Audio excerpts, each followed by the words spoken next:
Hola, ¿qué tal, queridos amigos, y bienvenidos a este espacio? Con 88 años de edad y una salud muy frágil, el 13 de marzo de este año, el Papa Francisco cumple 12 años de ministerio petrino. Su elección y su historia, por ser el primer papa de la orden jesuita y el primer sumo pontífice latinoamericano, conocido por su humildad, su amor por los pobres y su compromiso de diálogo con personas de diferentes orígenes y credos. Hoy hablamos de su obra, de los retos que ha enfrentado y su legado con uno de sus discípulos de la Universidad Jesuita de Buenos Aires, amigo y colaborador durante décadas, el doctor Mario J. Paredes, director ejecutivo de Somos Community Care, una organización sin fines de lucro que sirve a los más necesitados de Nueva York. Tuve la oportunidad de hablar con el doctor Paredes y esta es la entrevista. Don Mario, muchísimas gracias por su tiempo y por concedernos esta entrevista.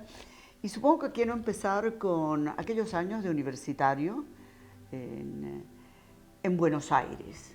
Usted tuvo el honor y el privilegio de conocer al Papa cuando era su profesor de filosofía.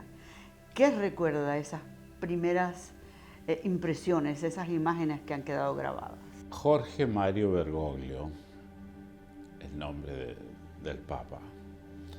En Argentina fue un hombre inquieto.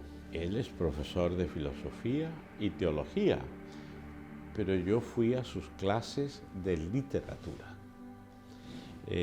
Un amante de la literatura, un amante de la poesía, un amante del tango.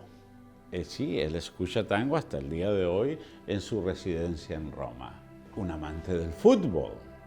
Pertenece a un equipo de fútbol, San Lázaro, y tiene un carné de pertenencia a ese equipo. Sí, era sin lugar a duda un hombre original, pero era muy formal, estricto, seco, distante, pero caballero, siempre sin alzar la voz, trataba a sus alumnos, daba sus clases y se retiraba. Ese era el Francisco, joven sacerdote jesuita que yo conocí en el año 69. Te cuenta que es muy serio, yo hubiese pensado todo lo contrario. Tal vez porque el mundo ha conocido al Francisco Papa. Y hay algo que debemos reflexionar. La elección de ser Papa, el vicario de Cristo en la tierra, el obispo de Roma, como él se llama, el pastor universal, del momento de su elección hay una gracia especial, sin lugar a duda, que lo hace ser diáfano, alegre, sencillo, risueño, le encantan los chistes. Sí, se ríe mucho y hace bromas. Yo llevé un grupo de médicos de Nueva York a Roma a una entrevista con el Santo Padre. Y una de los miembros de nuestra red de médicos, una doctora, le dice: Santo Padre, yo rezo mucho por usted. Y él le responde: ¿a favor o en contra? ¿Cuál ha sido su mayor reto, diría usted? Las finanzas. Aún más que, digamos, el escándalo por pedofilia. La finanza fue algo muy feo para una institución religiosa que debe estar al lado de lo correcto. Tener escándalos financieros dice mucho. Pero el escándalo por pedofilia también.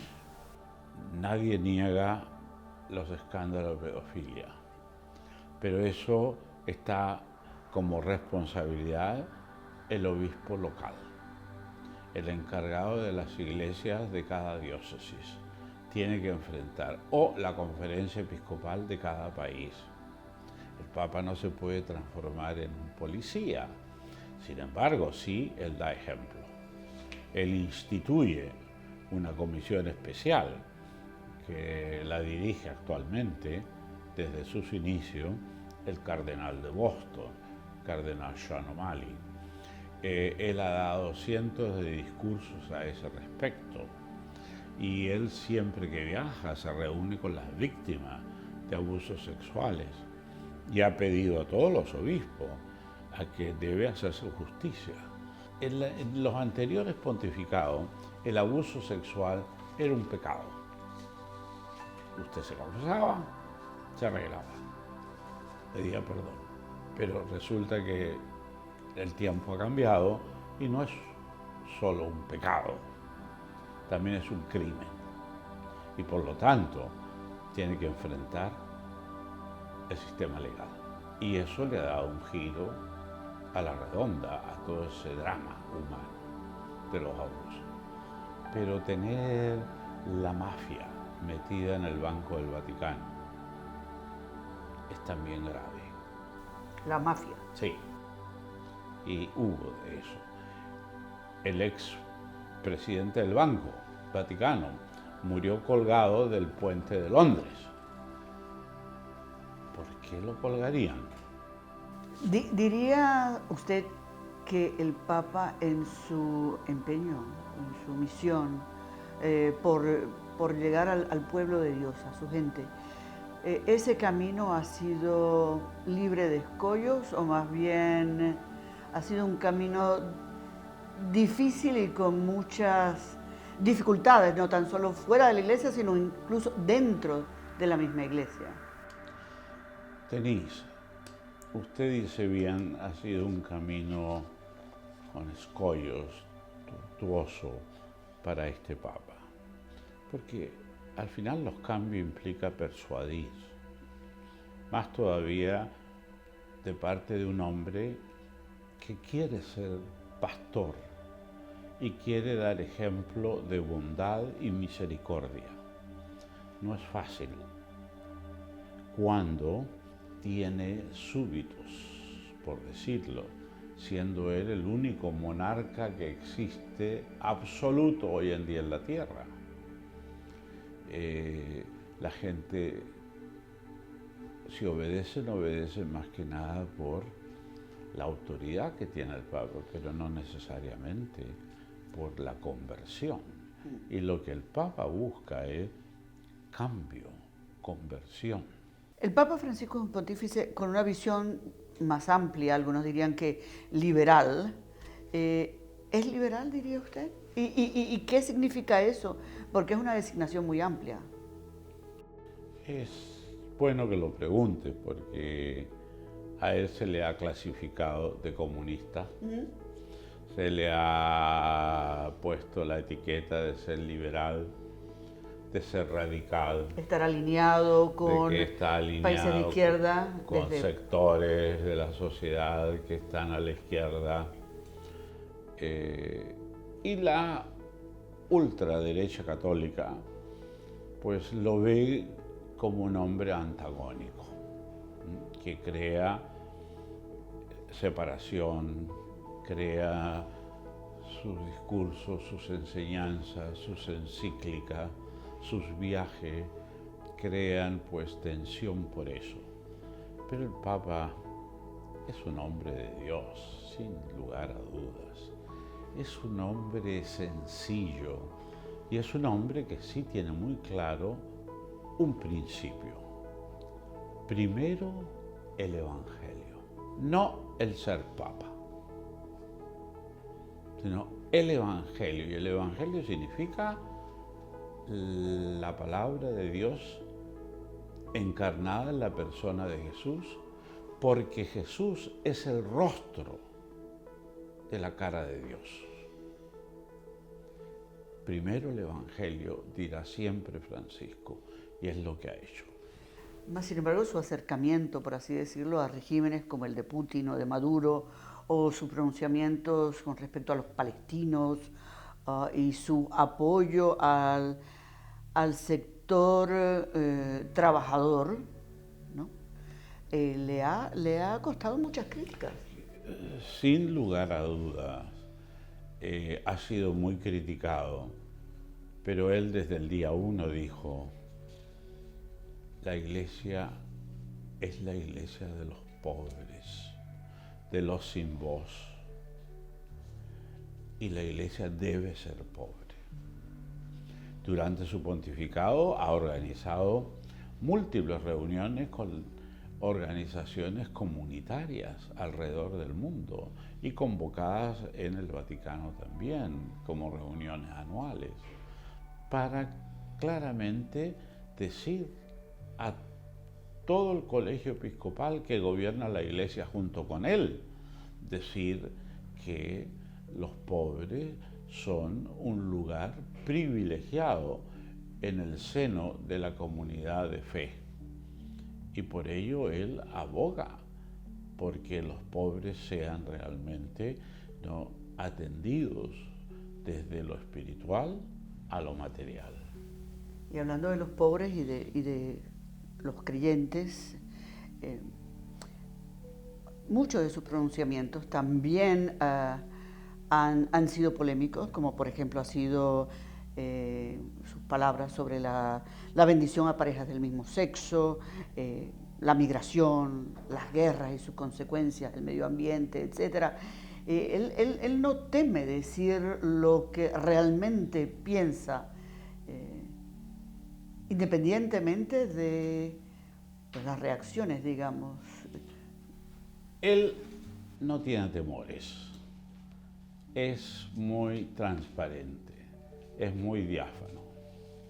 Estoy seguro que la curia no se siente cómoda, el gobierno central de la Iglesia Católica no se siente cómodo con él cuando toca estos temas.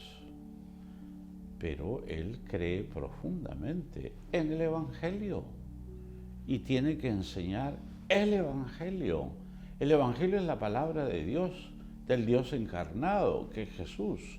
Así, si queremos realmente ser personas de fe, miembros de esta comunidad llamada Iglesia Católica, pues tenemos que tener muy en claro que el fundamento, la base, la esencia de ser religioso tiene que conectarse con el tema del Evangelio.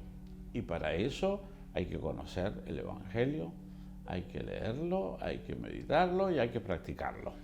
Pero don Mario, volviendo a un tema que ha sido controversial, sigue siéndolo, la comunidad gay, la comunidad LGBTQ, ha sentido que por más que el Papa, su santidad, ha hecho pronunciamientos, digamos, a su favor y tal, pero que no se ha hecho lo suficiente por aceptarlos, por admitirlos, porque se les respeten sus derechos como seres humanos, como hijos de Dios.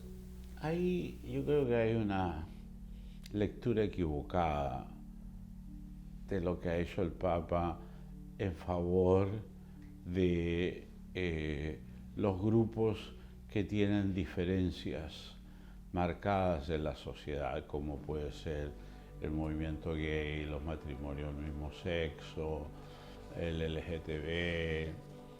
Si recordemos que el primer año de su pontificado, en Brasil le preguntaron sobre este tema y la respuesta fue que se quedó clavada en la historia. ¿Quién soy yo para juzgar? Por lo tanto, él ha invitado a miembros de la comunidad gay a compartir con él en su residencia, a escucharlos, como ha reunido a las familias de las víctimas en su residencia, como ha reunido a personas que se han cambiado el sexo, porque se trata de la persona, no de una cosa. Y es ahí la diferencia que tiene el Papa en su percepción, porque es un rico de pensamiento evangélico. Otro tema de vital importancia para su santidad ha sido la migración y el dolor que ha causado a millones en todo el mundo. ¿Qué me puede comentar sobre las palabras y el trabajo de su santidad al respecto? El Papa, con sus viajes y con su propia vida, él sabe el rol y la importancia que tiene el movimiento migratorio a nivel mundial.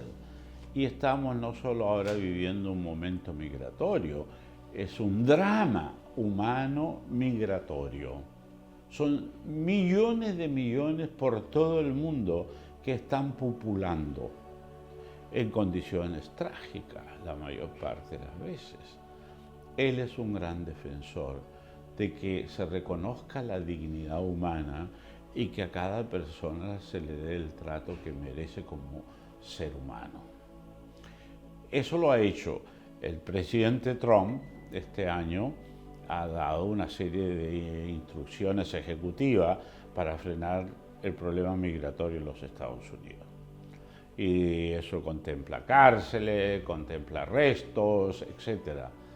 El Papa se vio en la obligación de escribirle a todos los obispos de su iglesia en los Estados Unidos, 300 obispos que hay en este país católico, y los instruye, haciéndoles saber que deben defender a los inmigrantes para trabajar por el cuidado, por la identidad de esas personas que las circunstancias de la vida los ha llevado a ser inmigrantes.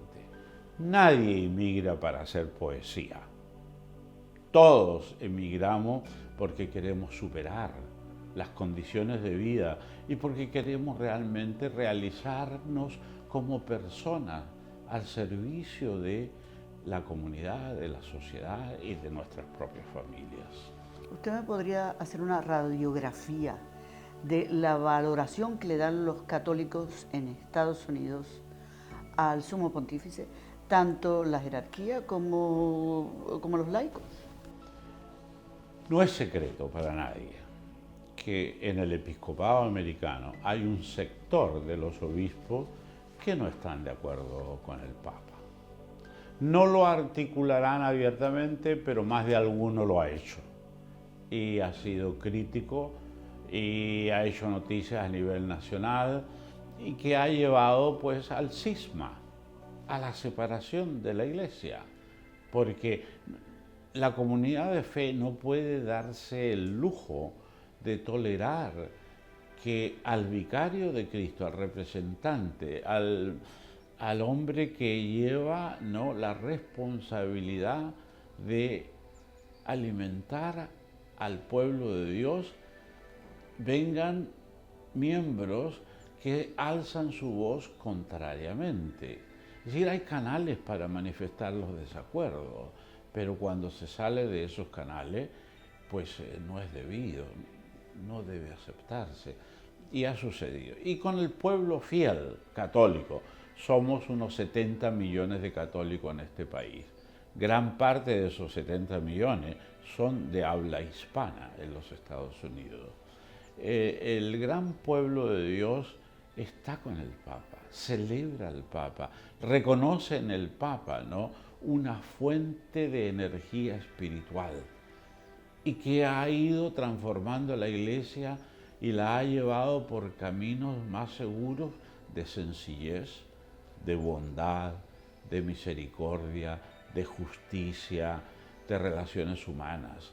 Hay un sector, pero es reducido, de católicos de derecha, laicos, influyentes, porque tienen capitales, dinero, nombre, profesiones, ese sector, pero ellos están más en la resistencia por la tradición, porque el Papa no usó los zapatos rojos que en la tradición se usaban, porque el Papa no se puso ciertos ornamentos que en la tradición se usaban. Entonces la gente se siente como que, bueno, este Papa no toma la cosa en serio. ¿Quién dijo que es en serio por ponerse zapatos rojos, ¿no? Existe, pero la valoración sobre el pontificado de Francisco a favor es muy amplia. Y este pontificado ha marcado una diferencia grande, me podría decir, especialmente en qué aspectos en la Iglesia Católica. Bueno, aquí el legado de Francisco es muy amplio. En 12 años de pontificado, él ha abogado por las reformas sociales que deben existir en toda comunidad, ya sea en un continente, ya sea en un país, etc. Es decir, claramente la justicia económica, social, es un must que hay que enfrentar. Otro campo que Francisco claramente ha abogado es el liderazgo sobre el medio ambiente. Muy preocupado. Él primero y segundo se le ha unido el patriarca de Constantinopla, que es una figura importante en el mundo, en la Iglesia Ortodoxa. Y el patriarca está muy en sintonía con el Papa Francisco en cuanto a llevar adelante, y de ahí el escrito del Papa sobre Laudato Si, la casa común. Es decir, es donde él articula toda una visión humanista sobre cómo nosotros debemos cuidar el medio ambiente, la casa común, dice él. El otro es la reforma de la Iglesia. La reforma de la Iglesia ha tomado años, porque lo hemos dicho antes en esta conversación, son 2000 años de historia, no es fácil quitar el polvo y todo lo que se le va acumulando, no, a una institución vieja. Y él lo ha hecho con cuidado, con paciencia, con tiempo, pero los cambios han ido realmente solucionando problemas serios que la Iglesia ha acumulado por años. El otro es la inclusión sobre todo de estos grupos nuevos que han aparecido en las últimas décadas, como son el LGTB, como son el abogar por matrimonios del mismo sexo o los cambios de sexo. Eso no significa que el Papa está aprobando, pero sí significa que el Papa tiene humanidad para ver a esas personas, que son hijos e hijas de Dios. Su sucesor, ¿cree usted, en su opinión, ¿no?, que seguirá su línea de pensamiento y de acción? Es difícil especular, pero sí hay algunos datos, diría yo. El Papa ha elegido a la gran mayoría de los cardenales que van a votar en el cónclave. El colegio cardenalicio es principalmente hecho a la imagen y semejanza de Francisco, el gran número de ellos. Por lo tanto, uno diría, bueno, se subentiende de que de esa escuela va a salir alguien que va a continuar en esa línea. Y si no es así, no se puede ignorar el legado del Papa Francisco. Y quien venga elegido como el nuevo pontífice de la Iglesia tendrá necesariamente que asimilar y recibir que hay una dirección ya marcada en un mundo moderno donde no podemos estar mirando hacia atrás, sino mirando de cara al futuro. Por último, ¿cómo será, en su opinión, recordado el Papa Francisco? Ciertamente un gran hombre de Dios, una persona que reconoce todas sus limitaciones humanas, una persona que pide perdón, y de ahí que él puede ser llamado el Papa de la Misericordia.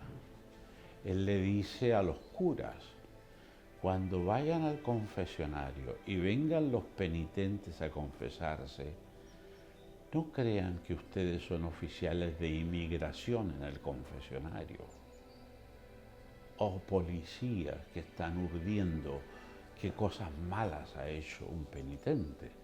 Simplemente ofrezcan el corazón y denle la libertad al penitente a que descubra el amor de Dios en su propia persona.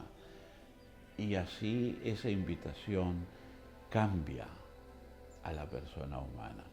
Es indudablemente un Papa rico en misericordia, un hombre admirable a los 88 años de edad. Esta entrevista fue realizada el 5 de marzo del 2025 en la ciudad de Nueva York. Nuestro agradecimiento al Dr. Mario J. Paredes por compartir con nosotros sus memorias y vivencias sobre la obra y el legado de su santidad el Papa Francisco. A ustedes, como siempre, gracias por acompañarnos y hasta la próxima, ¿sí?